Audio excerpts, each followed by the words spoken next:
The chandelier light felt hot on my skin like I'd stepped under a stage lamp I never auditioned for. I held my champagne glass higher than I felt because nights like this demanded posture. My name echoed through the ballroom. Marcus Hayes, the first black CEO to close a deal this big in the company's century-long history. I should have felt proud. Instead, I felt watched. "Marcus, there you are," James Whitford said, sliding beside me with that polished grin of men who've never been told no. "Ready for the big toast?" "I've been ready since the first email," I said. "Since the first board meeting where no one looked me in the eye." He chuckled awkwardly. "Don't make it sound so grim. Tonight's a celebration." "For some of us, maybe." I sipped my drink, bitterness stinging more than the champagne. The lights dimmed slightly. Emily Whitford's voice rang out, smooth, cold, confident. "Ladies and gentlemen, a toast to innovation, progress, and the man of the hour, Marcus Hayes." Applause filled the room. My name clanged in the air like silverware against porcelain, shiny but hollow. Emily raised her glass. "You know, Marcus has such an incredible way with words. So eloquent, so articulate, makes you wonder if corporate America's diversity programs are finally paying off." The room erupted into laughter. Polite, confused, fragile laughter. My throat went dry. I felt the burn of every stare, every half-swallowed chuckle. Every glance that said, "Don't make a scene." I laughed too, quietly. It came out brittle. When the noise faded, I leaned in, voice steady but sharp. "You meant what you said, Emily." She blinked, still smiling that camera-ready smile. "Oh, Marcus, it was just a joke." "A joke," I echoed. "Funny how your jokes never punch upward." Her expression froze. "You're too sensitive." "Or maybe you're too used to no one calling you out." Someone coughed. Glasses clinked again, anything to fill the silence. I heard a waiter drop a tray somewhere behind me. The shatter sounded honest. James tried to laugh it off. All right, folks. Let's get back to celebrating, shall we?" "Sure," I said. "Let's celebrate." I looked around the table. After all, progress deserves applause, doesn't it? Emily's lips trembled for a second, then steadied into a smirk. "You're overreacting." "Maybe. Or maybe you're underthinking." Her husband tugged at her elbow. "Emily, enough," but she wasn't done. "You people always make everything about race." I felt the words hit me like small stones. Soft, but relentless. "You people," I repeated, the taste of them bitter on my tongue. "Marcus," James whispered. "Let's not do this here." I stared at him, then her. "Where else would I do it? At home? In my dreams? In the spaces you'll never have to enter?" Her eyes darted to the crowd, desperate for someone to rescue her. No one moved. I set my glass down. The champagne fizzed quietly like it was laughing too. "You should enjoy your evening, Emily. It might be your last one without consequences." And I smiled, the kind that doesn't reach the eyes. "Good night." I walked out of the ballroom, the echo of my shoes sharper than the applause still fading behind me. Inside, I was trembling, not from anger but from restraint. I'd built my life on calm, on control, on never letting them see me break. But that night, her laughter cracked something deeper than pride. By the time the elevator doors closed, I could still hear her voice in my head. "It was just a joke," I whispered to the empty space. "Then let's see who laughs last." The elevator doors slid open with a soft chime, and James followed me in, still laughing from the after-party noise upstairs. His laughter grated against my chest like static. I pressed the button for the lobby and the doors closed us into silence. "Marcus," he began, the word already defensive. "About earlier." "Your wife humiliated me in front of 50 people, I said. My voice came out low, steady, but it trembled underneath like a taut wire ready to snap. He sighed. "She was tipsy, Marcus." "Don't take it personally. Tipsy doesn't make a racist slip," I said. "It just lowers the volume on the filter." He rubbed his forehead. "She didn't mean it like that. You know, Emily, she jokes too much." "Yeah," I muttered. "Some people have the luxury of joking about things that ruin other people's lives." James shifted beside me. His cologne was sharp, expensive, familiar. It smelled like the kind of power that always thought it was benevolent. "Look, don't let this mess things up," he said quietly. We've got a big deal on the table. Investors are watching. I laughed once bitterly. Investors are always watching. They just never see. He didn't answer. The silence pressed between us like humidity. I built this partnership from the ground up, I said. Do you know what it's like to walk into rooms full of men like you, pretending not to notice how every compliment has teeth? James turned, frowning. Come on, Marcus, don't finish that. I cut him off. You'll only prove my point. The elevator hummed, the floor numbers blinking slowly above us. Each one felt like a heartbeat. I'm sorry, he muttered finally. You know I respect you. Respect is quiet when it's comfortable, I said. It only matters when it costs you something. He didn't look at me. The silence stretched. I could almost hear his thoughts scrambling for a safe exit. The elevator stopped on 22. The doors slid open. Emily stepped in. Her reflection appeared in the mirrored wall first. Hair perfect, lipstick untouched, eyes cold as marble. Oh, she said lightly. Didn't expect to see you both. James tensed beside me. Emily? Not now, she smirked at me, and her voice came out sugar-coated. Marcus, you're not still upset about my little joke, are you? I stared at the reflection instead of her face. You think I'm upset? Well, she said, tilting her head, you stormed off like someone took your candy. My jaw locked. You really don't hear yourself, do you? Relax, she said, waving a manicured hand. It wasn't that deep, James whispered. Emily, no, let her talk, I said. I want to hear what kind of woman laughs at a man's humiliation and calls it charm. Her smile faltered, but only for a second. You people are always so dramatic. There it was. That tiny dagger of dismissal she thought was invisible. I turned toward her. You'll remember those words. She laughed, though it wobbled this time. Are you threatening me? I don't threaten, I said. I remember. The elevator dinged again. Lobby. The doors opened, but I didn't move. James whispered, Marcus, let's just go. You go, I said. I'll take the next one. He hesitated, then led her out, hand tight around her arm. The doors closed on the sound of her whispering something sharp and guilty. Alone again, I leaned back against the mirrored wall. My reflection looked older somehow, harder. My throat burned from all the words I didn't say. I thought about. Every time I'd let things slide, and every meeting where someone called me well-spoken, every board dinner where they mistook endurance for acceptance, no more, I wasn't going to shout. I wasn't going to beg for understanding. I was going to wait. And when the time came, I'd speak in the only language people like Emily respected. Power. The elevator rose again, carrying my silence like a promise.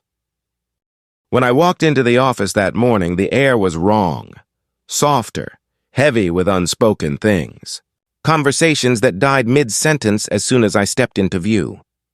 Smiles that ended too early. Eyes that looked everywhere except at me. I'd felt that kind of quiet before. The kind that hums just before a storm. At the end of the hallway, I heard my name in a whisper, followed by a laugh too careful to be casual. I didn't turn. I just kept walking. I'd already spent a lifetime learning what it feels like to be watched for a reaction. When I pushed open the glass door to the boardroom, the sound of my name stopped like someone hit mute. Marcus, said Claire, our HR director. Her tone was syrupy, the kind people use right before they ask you to stay calm. We were just about to reach out to you. Were you? I sat down, taking my time. Or were you about to decide what to do about me without me? A few people shifted in their seats. The air conditioning felt too loud. Let's not start this way, she said gently. We're just concerned. About what? Well, she said, glancing at the others, there have been some reports. I almost laughed. Reports. Yes, she said, eyes darting to the screen where the words HR discussion, incident at gala glowed faintly. Emily Whitford came forward this morning. She said you overreacted, Marcus, one of the board members added quickly. That you took her comment out of context, she said, I repeated, tasting the words like they were rotten. Yes, Claire said, lowering her voice.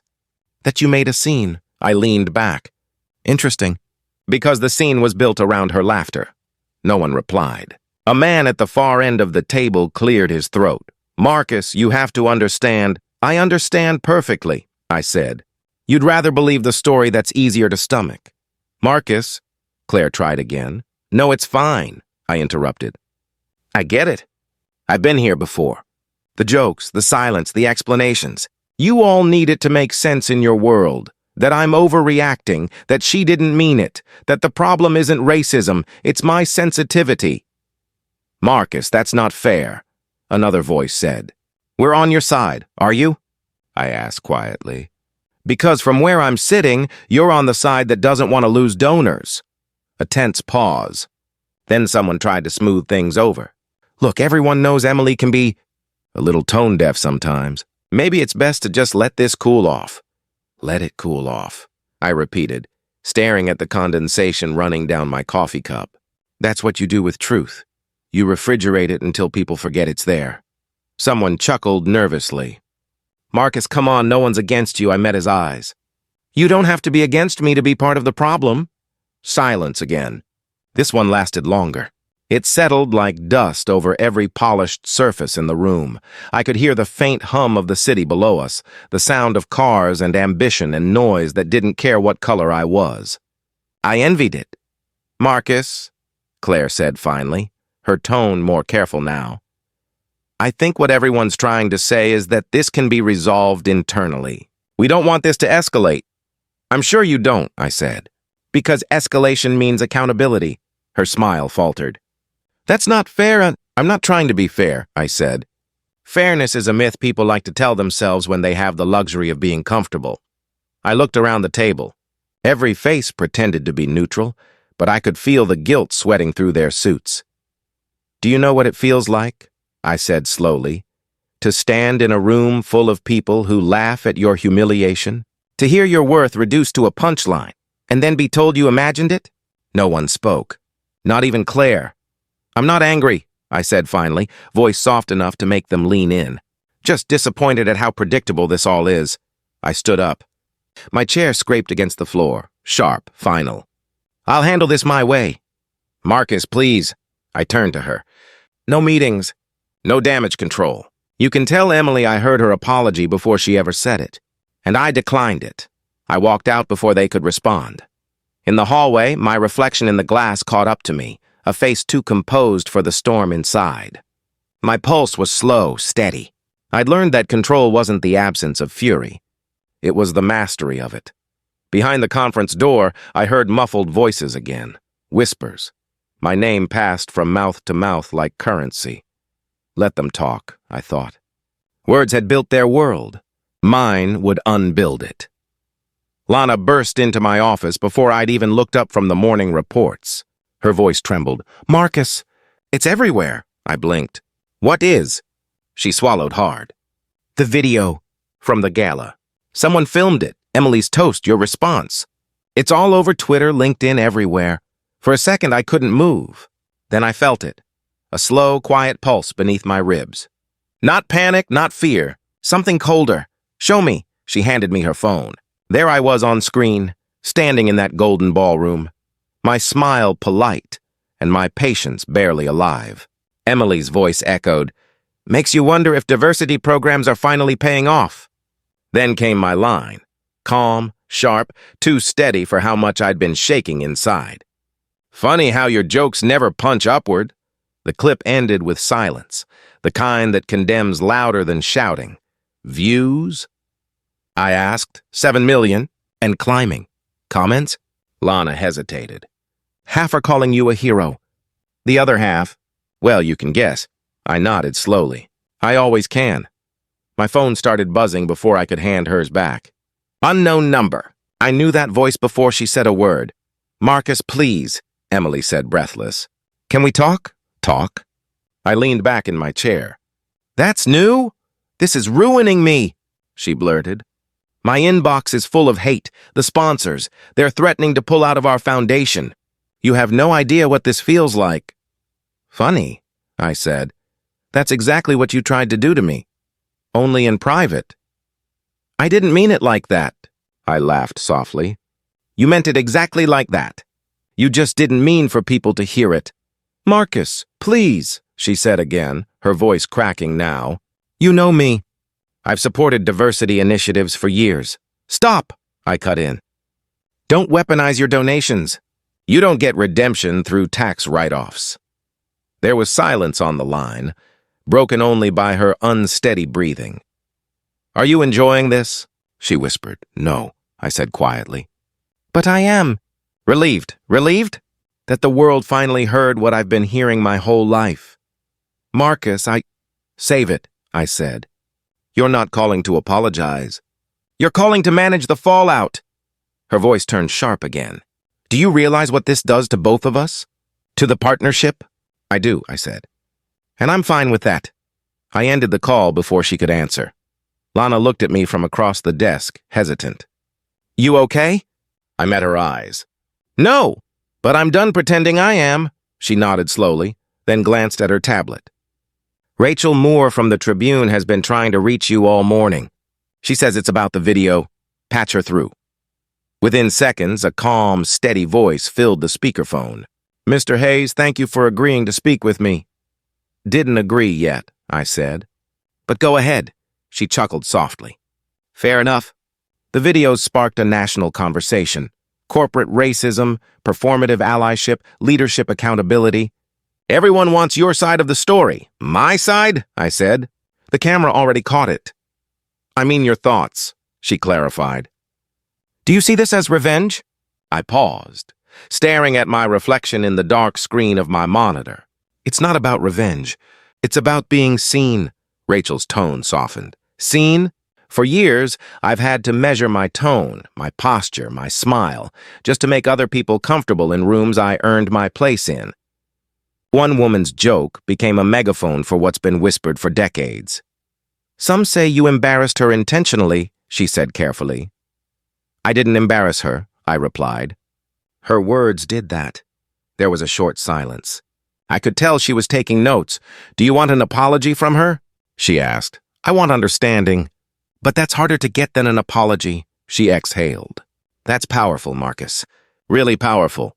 It's just honest, I said. And honesty's expensive in my world. Lana was standing by the window, watching the city below. All the noise, the movement.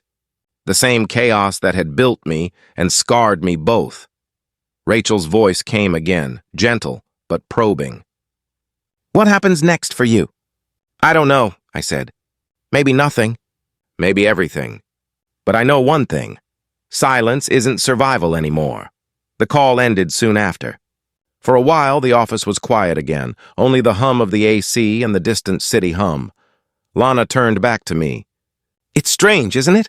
How fast truth spreads when it's caught on camera. Yeah, I said. People believe what they can replay, not what they refuse to hear. I leaned back, exhaling slowly. My phone buzzed again. Another call, another reporter, another request for a quote. For once, I let it ring. Somewhere out there, Emily was scrambling to rebuild her image. But I didn't feel joy in that, just a tired kind of justice. I thought of every meeting, every laugh I'd swallowed, every moment I'd been told to let it go. Now the world had it. The proof, the sound, the silence after her words.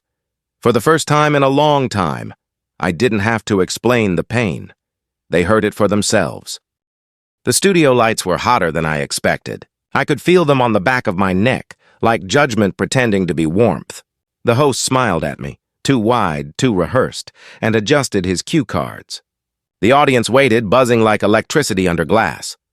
Marcus Hayes, he began, his tone a mix of respect and curiosity. CEO, leader, and after last week, a name on every screen in America. Marcus, thank you for being here. Thank you for having me, I said. My voice sounded steadier than I felt. He leaned forward. You've seen the video. You've seen the reaction. Millions calling you brave. Others calling you divisive. How does it feel? I took a slow breath. Heavy. Like every time I open my mouth, I'm carrying centuries of conversations people refuse to have. A few heads nodded in the front row. The host gave a sympathetic smile, the kind that never reaches the eyes. Tonight, he continued, we're joined remotely by Emily Whitford. Emily, can you hear us? Her voice came through the speakers before the screen even lit up. Yes, I can. Her image flickered onto the monitor behind him. Perfect lighting. Tear-streaked makeup, a curated apology dressed in sincerity. Emily, the host said gently, thank you for joining. You've issued a public statement, but many say it wasn't enough. What would you like to say directly to Marcus? She turned her gaze to the camera, her tone trembling. Marcus, I've apologized. Over and over. What more can I do? I stared at the screen, my own reflection faintly visible on its surface. Understand, I said quietly. I do understand, she said quickly, desperate. I made a mistake. I shouldn't have said what I said, but I'm human. Everyone makes mistakes? No, I said, still calm. You understand being caught. That's different, the audience gasped softly. The host shifted in his chair, sensing the tension rise. Emily's voice wavered. You make it sound like I'm some kind of monster. I'm not racist, Marcus. You know that. I don't know that, I replied. I only know what you said when you thought laughter would protect you. She blinked fast, trying to control her tone. It was a joke. A stupid one. But you could have handled it privately. I leaned forward slightly. You mean quietly? You mean invisibly? You mean the way people like me are supposed to handle everything that hurts us? Don't twist this, she snapped, the softness cracking. You're destroying my life. Funny, I said. I thought that was what you were afraid I'd say about mine. The host jumped in, voice light but tense. Let's keep this civil, folks. The nation's watching. I'm being civil, I said. That's the difference between anger and clarity. Emily folded her hands, trying to compose herself. I've lost friends over this, Marcus. Sponsors, my reputation. I've been getting threats. I looked directly into the camera, not at her. Welcome to my Monday mornings, the audience murmured. Some clapped. Others just stared. She tried again, voice breaking. You can't possibly think this. This public shaming helps anyone. It's tearing us apart. It's not tearing us apart, I said softly. It's just showing us how far apart we already were. The host exhaled loudly. Let's open the lines, he said, forcing a smile. We've got callers waiting. The first voice came through, shaky but firm. Marcus, thank you for standing up. I work in finance. I've heard jokes like hers for 20 years. No one ever said anything. The next caller's tone was colder. You're making everything about race. You embarrassed her on purpose. You could have just laughed it off. I let the silence hang for a beat before answering. That's the point. You expect me to laugh it off, to make you comfortable while you make me small. The line went dead. The host shuffled his cards again, sweating now. Final thoughts before we close, Marcus? I looked at him, then at the audience, then at Emily frozen on the screen. Her eyes red, her lips pressed tight against guilt she still didn't recognize. This isn't about one party, I said, or one woman. It's about the way people weaponize comfort, how they expect forgiveness before they even offer understanding. Emily whispered, barely audible. I said I'm sorry. And I heard you, I said. But you're not sorry for what you did. You're sorry you're living the consequence. The host gave a nervous laugh. That's powerful. It's just honest, I said. Truth doesn't need to shout. It just needs to stop whispering. The audience erupted into applause, uneven, hesitant at first, then stronger. Emily's image blinked once, then vanished from the screen. I stared at the empty monitor for a long second. As the lights dimmed and the cameras powered down, the host reached out to shake my hand. That was something. Yeah, I said quietly. It was. I walked off the stage, the sound of applause fading behind me like rain on glass. I didn't feel victorious. I didn't feel vindicated. Just lighter. Like a truth had finally spoken through me instead of about me. For once, the silence that followed wasn't suffocating. It was earned. The conference room felt colder than usual. Maybe it wasn't the temperature. Maybe it was the fear. Fear has a sound. It hums under polished tables and designer suits. The air tightened as I took my seat at the head of the table. The faces around me looked carved from glass, shiny, fragile, ready to crack. Marcus, Alan began, his voice careful. Before we proceed, I just want to say, we all respect what you've done for this company. I didn't look up. Respect's cheap, Alan. Let's get to the part where you tell me not to do what I'm about to do. He sighed. You're seriously considering canceling the Whitford deal? $50 billion, Marcus. Do you have any idea? I do, I said. I also have an idea what it costs to sell your integrity for less. Someone else, Marjorie, our lead investor, leaned forward. We can't make decisions based on personal emotion. Personal emotion? I repeated, finally raising my eyes. You think dignity's personal emotion? Marcus, this isn't about dignity, she said quickly. This is business. If you sign that cancellation, we lose half our backing overnight. Stocks will drop. The media will spin it as corporate suicide. Maybe it is, I said, but at least it'll be an honest death. Alan frowned. You're letting one woman's mistake dictate the future of thousands of employees. You have a responsibility to them. And she had a responsibility not to humiliate the man leading her deal, I replied. Funny how responsibility only matters when it threatens your profit margin. The legal advisor, Mr. Cole, cleared his throat. Legally speaking, we can still salvage this. A joint statement, mutual apology. No, he blinked. No? No more statements. No more polished apologies that mean nothing. You all want to move on without consequence. That's not happening this time. A long silence stretched. I could feel their discomfort crawling across the table. I didn't rescue them from it. Alan's voice softened, almost pleading. Marcus, if you do this, we lose half our investors. If I don't, I said quietly, I lose my soul. No one spoke after that. I looked around at them, the same faces that once applauded my composure, my calm, my ability to rise above. They loved my restraint until it turned into rebellion. Marjorie exhaled sharply. You're making this personal vendetta look noble. I met her eyes. It's not a vendetta. It's accountability. You'd know the difference if you'd ever been on the other side of humiliation. Her mouth tightened. You're playing with fire. I've been burning quietly for years, I said. This is just the first time I decided to let it show. The legal advisor slid a folder toward me. If you're set on this, you'll need to sign here. The papers rustled like dry leaves. I picked up the pen, felt its weight. My hands didn't shake anymore. People think dignity is quiet, I said, more to myself than them. But sometimes it's a roar you whisper. Alan leaned back, defeated. So that's it? That's it. The pen met paper with a soft scrape. Final, irreversible. Silence filled the room.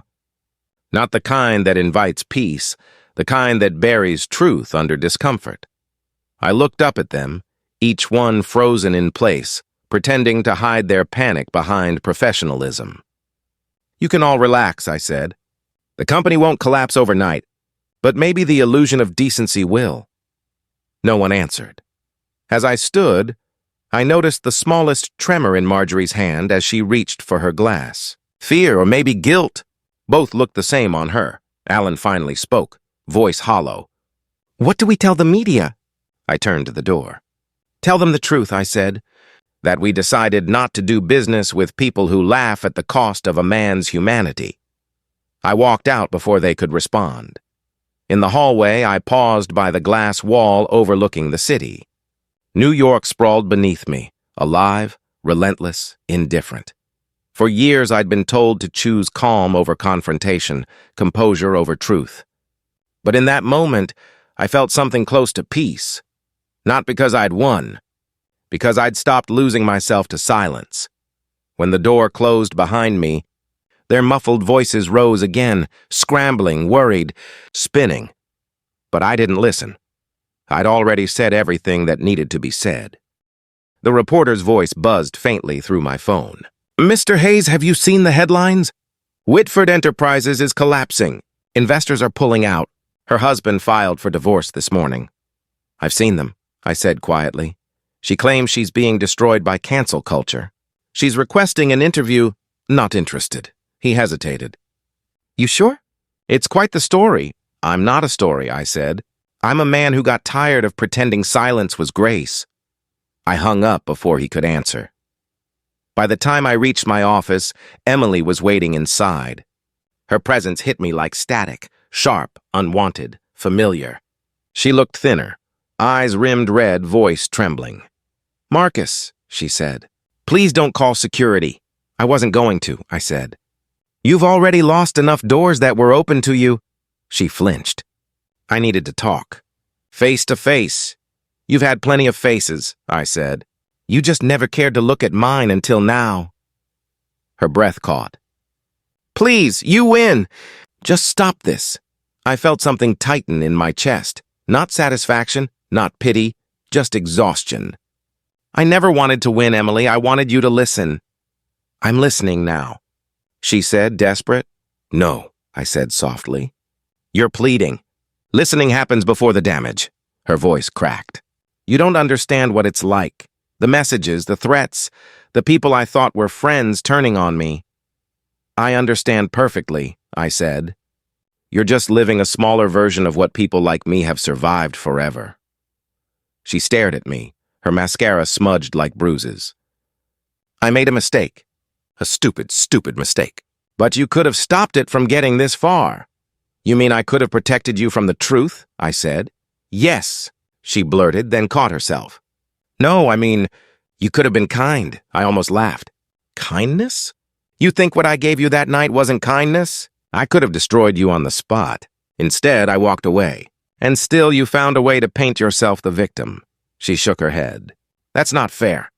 It's exactly fair, I said. For once, the consequences match the words. She sank into the chair across from me, staring at her hands. I've lost everything. Not everything, I said. You still have the mirror. Try using it. Her silence was heavy, broken only by the faint buzz of my phone again, the same reporter calling back. I ignored it. Emily looked up at me. James left. He said I embarrassed him, that I ruined his legacy. I let that sit in the air. And what did you tell him? That it wasn't my fault. I nodded.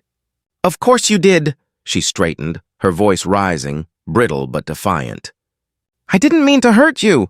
That's what makes it worse, I said. Because meaning doesn't erase impact. You didn't mean to hurt me, but you did. And now you don't mean to lose everything, but you will, her lips trembled. So that's it? You won't forgive me? I already did, I said. The moment I walked out of that ballroom. She blinked, confused. Then why? Forgiveness doesn't mean protection, I said.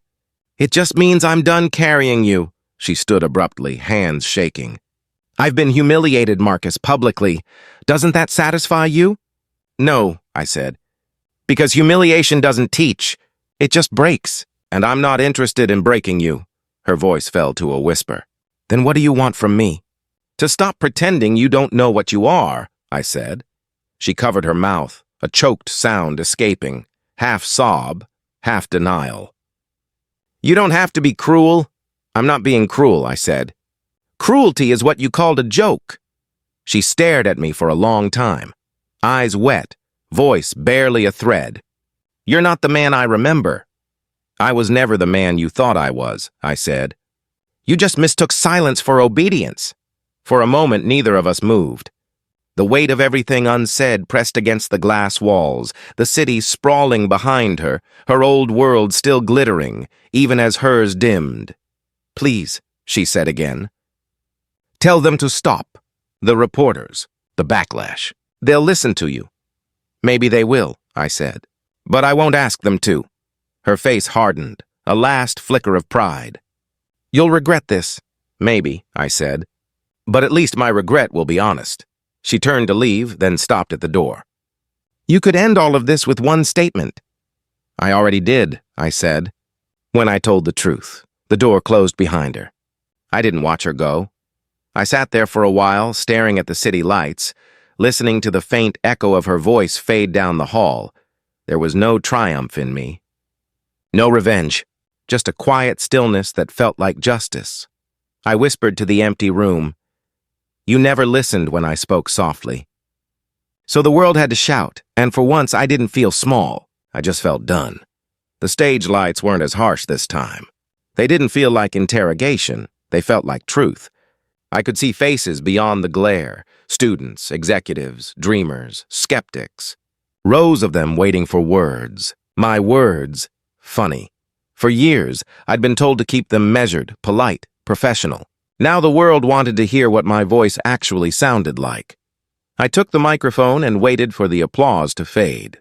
The silence felt alive, expectant, heavy. I could almost hear my own heartbeat. I used to believe silence was strength, I said slowly. Now I know it's surrender. A few heads nodded. Some didn't move at all. That was fine. I wasn't speaking for agreement. I was speaking to remember. When people tell you to be the bigger person, what they really mean is be the quieter one. They don't want peace. They want comfort. The room stayed still, like no one wanted to breathe too loudly. I kept quiet for years, I continued. In boardrooms, on panels, in interviews, I smiled through insults dressed as compliments. I called it professionalism. I called it resilience. But it was fear. Someone in the front row murmured, "God," under their breath. I didn't look up. I wasn't performing. I was confessing. I learned something after that night, I said. After all the headlines, the statements, the apologies that weren't really apologies, you cannot fix racism with remorse. You fix it with accountability and time. I paused. The silence that followed wasn't cold this time. It was listening. I'm not angry anymore, I said. I'm just done explaining why I should be seen. A hand rose near the back. A young woman, couldn't have been older than 22. Her voice trembled, but her question didn't. Was it worth it? She asked, every eye turned toward her. I smiled faintly. That's the question, isn't it? She hesitated. You lost investors, friends, your reputation took a hit. People still debate what you did. So, was it worth it? I looked down at my hands.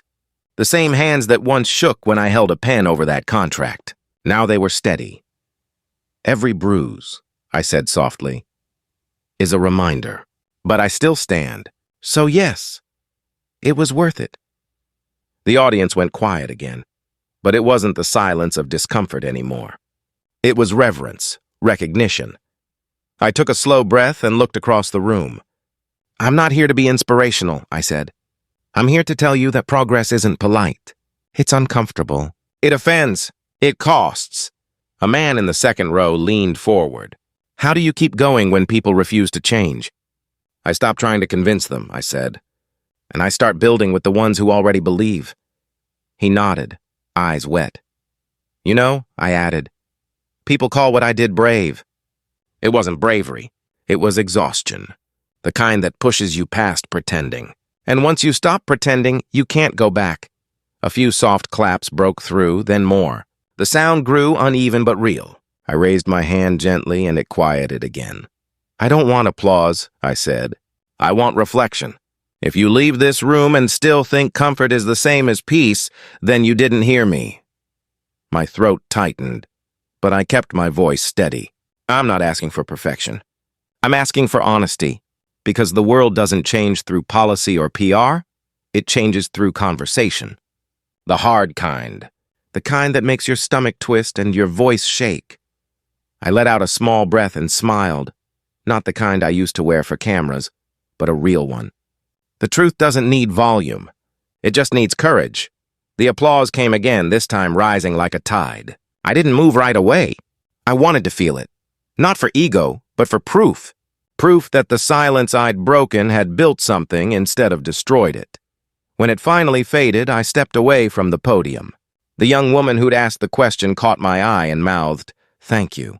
I nodded. Outside the conference hall, the city hummed as it always did, indifferent, endless.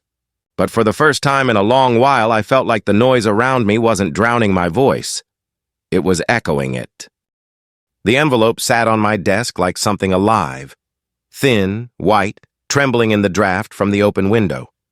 I recognized her handwriting immediately, sharp, perfect, the kind of script taught in private schools where the world is always gentle. For a long moment, I just stared at it. Part of me wanted to throw it away. Another part, the part that still believed people could learn, made me open it. The paper crackled as I unfolded it. Her words came out in ink that looked like it had bled through from something heavier than guilt. Marcus, you were right. I laughed because I was scared. Scared of losing power, of being small, of not being the center of every room. You were right about everything, and I hate that you were. I used to think people like you wanted to take something from me, but now I see you just wanted to stand beside me. I stopped there. My throat felt dry. The voice in my head, her voice, was smaller now. No arrogance, no silk around the cruelty, just the echo of someone who finally looked in a mirror. I didn't see you. Not really. I saw a reflection of my own fear and mistook it for threat. I said things I can't erase, and maybe I deserve everything that's happened. Maybe losing what I had is the only way I could learn what it meant to be human again. My fingers tightened on the edge of the page. I could almost hear her voice trembling, not the voice that used to cut, but one that broke under its own weight. I know you won't answer me. I don't expect forgiveness. I just want you to know I finally understand. You didn't want to destroy me. You wanted me to listen. I'm listening now. I let the letter fall to the desk. It landed softly, like even the paper was tired. For a while, I didn't move. I just listened. To the sound of the city outside, to the clock ticking on the wall, to the quiet that followed her apology across the distance between us. I whispered to no one. Growth sounds different when it's whispered by the guilty. The words lingered in the air, faint and honest. I folded the letter carefully, slid it back into the envelope, and placed it in the drawer. Not out of anger, out of closure. Some truths don't need to be displayed. They just need to exist. I stood, walked to the window, and looked out at the city waking up. Traffic hums, sunlight spilling over glass towers, people moving in a world still learning to see itself clearly. The morning light hit my face, warm and clean. I took a long breath, the kind that fills you from the inside out. She had written her truth, and I had mine. Neither erased the other, but for the first time, both were finally visible. The city always sounded different at dawn. Quieter, almost tender, like it was holding its breath between endings and beginnings. I stood by the window, the skyline painted in soft light, and for the first time in months, the silence didn't feel like judgment. It felt earned. I whispered to the glass. I didn't destroy her. The words came out steady, final. She did that when she refused to see me. My reflection stared back, older, sharper, but freer somehow. I'd carried so much of their noise in me, the laughter, the whispers, the doubt disguised as advice. I'd worn their projections like skin until I forgot what my own voice sounded like. Now I heard it clearly. Funny, I said to myself, how the same people who told me to stay quiet are the ones who can't stop talking now. I could still hear them. The endless debates, the think pieces, the statements from people who had once smiled in my face and looked through me. Everyone had an opinion about me, about her, about what the truth should mean, but truth didn't need their approval. It never did. I leaned my forehead against the glass. The city below was waking. Car horns, chatter, the low hum of ambition. It reminded me that this place never pauses for anyone's pain. It just reflects it back at you until you learn to move with it.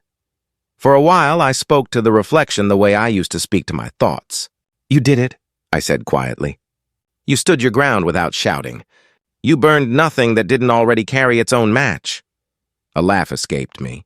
Small, tired, real. People had called it revenge. But that wasn't what it was. Revenge requires hate. What I felt was something heavier, a kind of release. I thought of Emily's letter still folded in my desk. Her words lingered, honest but too late. I laughed because I was scared. She'd been right about that. Fear has a way of turning people cruel. I know that fear, I murmured. I've lived with it my whole life, just on the other side of the mirror. The morning light shifted across the glass, splitting my reflection in two. For a second, I saw both versions of myself, the man who stayed silent to survive and the one who finally spoke to live. Maybe, I said, we needed each other. The word surprised me. Maybe healing wasn't a victory. Maybe it was acceptance, not of what happened, but of what it made me see. I stepped back from the window and let my thoughts breathe. The city stretched before me, hard, beautiful, unforgiving. It was still the same skyline that once made me feel invisible.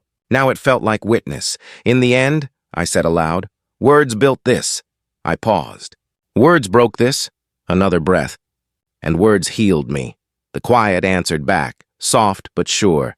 Every insult, every apology, every silence, they'd all been echoes bouncing off the walls of who I used to be. Now they were just sounds fading into distance. I didn't need applause or forgiveness or another headline.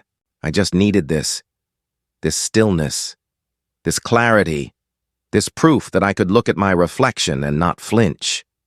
The sun pushed higher, scattering gold over the glass. I turned away, ready to leave the room, ready to start something I didn't have to defend. Behind me, the city roared to life, a million voices rising, falling, blending. But inside me, there was only one voice now, mine, and it was enough.